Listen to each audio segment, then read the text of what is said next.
Hello. In this video I'm going to go over making a bowl. Making a bowl and making a cylinder are two very similar processes. However, there are some key differences which I will go over in this video. I'm going to start with about 2 3/4 pounds of clay. I'd say anywhere between 2.5 and 3 pounds is a good amount to work with. Put the clay on the wheel, slap it down in closer to center, put some water on it, start centering it. So for a bowl, for these bowls, we want to make them wider than they are tall and at least 5 inches wide.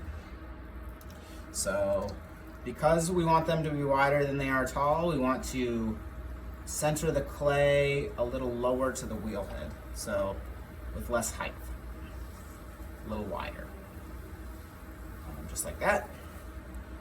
Now I'm going to open the clay just like I would with a cylinder, except for I want to leave a little bit more clay on the bottom. I think about a half an inch is ideal. So same process is with the cylinder. And then I'm going to check it the same way. That's a little much, so I'm going to go down a little further. Check it again.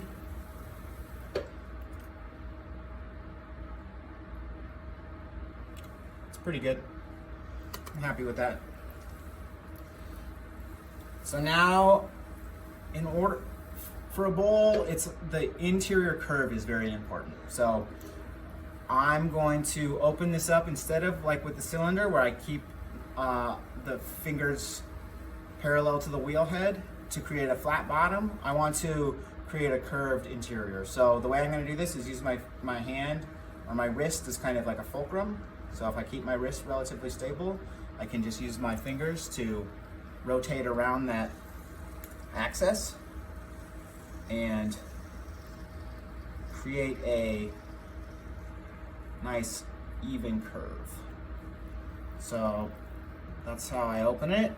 I'm going to come in with my finger, follow that curve, and compress the bottom just like with the cylinder. Slight downward pressure. This helps avoid cracking. I'm going to do this like 4 or 5 times.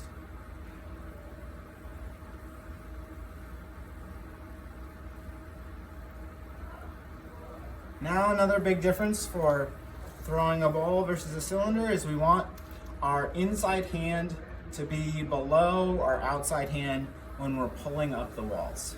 So the way that I do this is I start with my inside hand, starts at the very center. My outside hand starts under this ledge that I've created.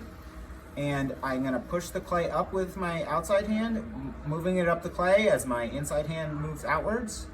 And then by the time that they meet up or start squeezing the clay together, my outside hand is slightly above my inside hand. I'm going to do that pull, compress my rim, create a little divot again or a ledge at the side of the bowl for my finger to sit in, and then repeat. So starting with my finger on the middle of the bowl, dragging it outwards, my outside finger is moving up the bowl. As it meets that wall, they start squeezing the clay upwards, and my inside hand is slightly below my outside. Well, the point of contact is really what I should say. Point of contact of my inside hand is slightly below the point of contact of my outside hand, or point of pressure. So also notice that I'm bringing the clay upward, it's not looking like a bowl yet. That's because we want to keep the clay or the form as stable as possible while we're moving the clay and evening out the walls. And a wider form is always more fragile than a narrower form. So I'm going to move the clay upwards from the bottom towards the rim. And then once I do that, I will then push the clay outwards. So I'm going to do one more squeeze or pull to bring the clay upwards one more time. Exact same as I did before. The squeezing really starts now. And the inside still has a curve. I haven't abandoned the notion of the bowl. It's just a very, tall cylinder, and then we're gonna push it out to become more of a bowl shape, which I will do right now. So I'm gonna remove with my sponge any excess water or slip from the inside. Actually, I'm gonna put some more back in. I'm gonna do a pull or something similar to a pull or a squeeze, but instead of really applying pressure and moving clay upward, my fingers are gonna be in the similar locations, but I'm really just moving the clay outwards. While I'm doing this, a large portion of my finger is in contact with the inside. So it's like this whole area is in contact with the inside of the bowl, and it's kind of just picking a curve and rolling it outwards. Now I'm gonna remove any excess water and slip. And now I'm gonna use this wooden rib, clean it off a little bit, to form the inside of my bowl. These are really nice because they have a continuous curve, and that's what we want on the inside of our bowl. I like to use my right hand with the tool, and I'm gonna keep it in the working spot between 6 and 3 because my wheel is spinning counterclockwise, and I'm gonna have the clay rolling underneath it. You wanna be mindful if at the center of the bowl, if you cross that center point, this part will be likely to gouge into the clay. So you just have to be very mindful of that. I have my other hand supporting the bowl from the outside very gently. And I'm just gonna use this rib, I'm gonna slow the wheel down a little bit. I'm gonna use this rib to create a nice even curve on the inside and push that clay outwards. And I'm gonna do that however many times I need to in order to create the form that I desire.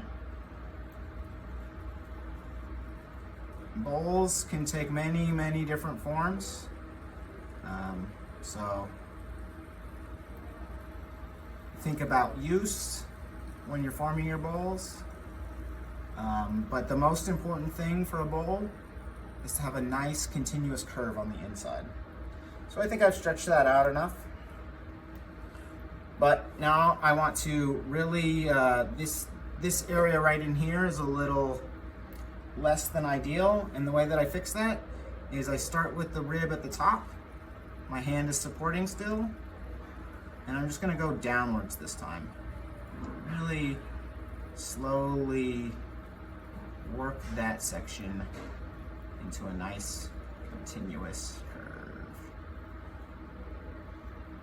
Really slowly applying pressure. Watching the walls as they are reformed by the rib. Moving right towards the center.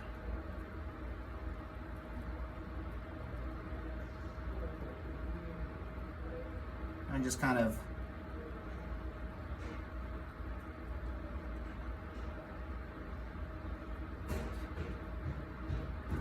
attend to any details that I see that I need to on the inside with the rib.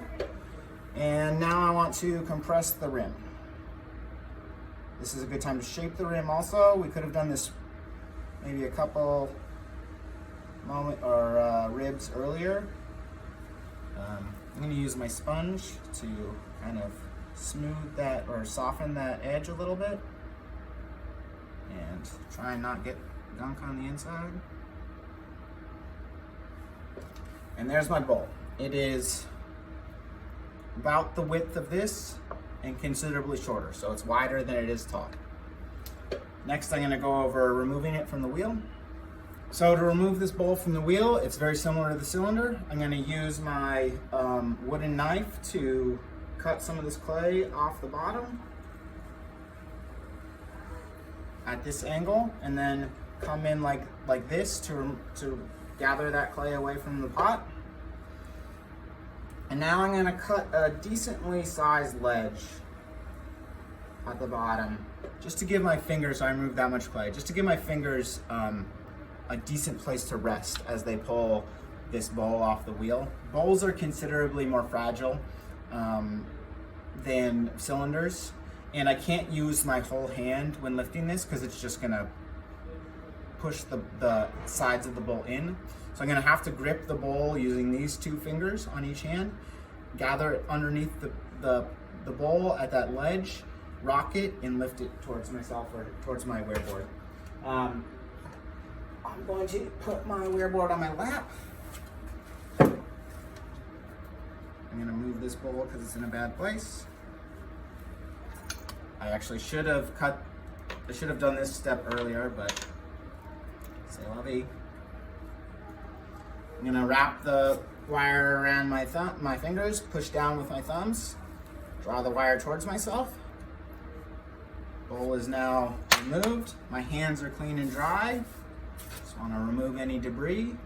Fingers going underneath, rocking and lifting. I'd recommend having this board as close to you as possible so that you don't have to move as much. But now you can see we have a bowl, continuous curve on the inside. The rim is considered, and it's wider than it is tall. So those are the things we need to be mindful of or be aware of or work towards. And yeah, have fun making bowls.